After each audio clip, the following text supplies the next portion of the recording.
Been to 2 of those funerals. It's tough. Yes, and so we deal with them a lot on that, and moving from other places, parents deploying often.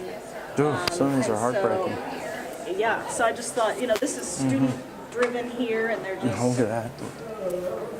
They always impress me with how they're able to express themselves. So just thought you might find that interesting. Yeah, I do. Month of Military Child's this month, so we try to... Pointing to the child. I know. Like, in case you didn't know. Very literal. Yeah, exactly.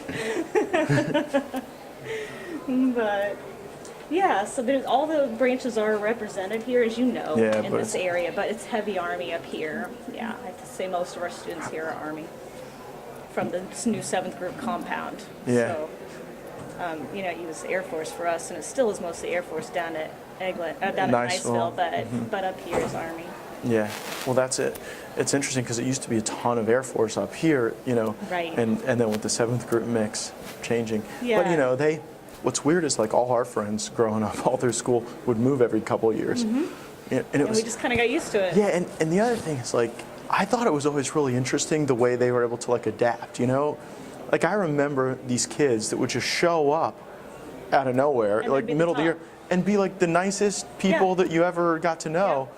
And it really was it was a total dividend for us, like growing up here. Yeah. That was the culture from Blue Water, Ruckle, Niceville. And I think it's changing Crestview High School a lot because Crestview High School, who are they? The country, the rednecks of the north, right? Yeah. Not like that anymore. I mean, we certainly got the share of rednecks here. They're people that have lived here for a long time and are rooted in the community.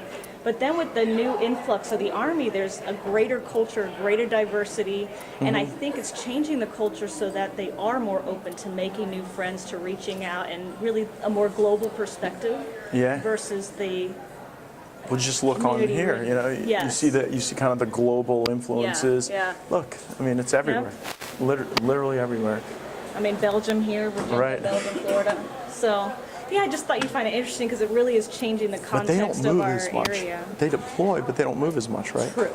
True. Most of them are homesteaded here, but there are a lot that it takes them out to other countries. And when their parents deploy, they come back and they bring the cultural influence with them. You know? And sometimes the kids get to go travel and visit them in other countries. So, so it's different, you're right, from Air Force, which is a lot of moving. Yeah, more transient. Here it's more, but they had to move a lot. But there were deployments, but I bet it's more frequent. Not like 7th group. Yeah, not 7th group deploys for 3 to 6 months, every 3 to 6 months. Yeah. Yeah, so it's a lot, in and out. Yep. But That's anyway, wonderful. Thank you for showing me that. I appreciate it. Yeah, absolutely. Yep. It's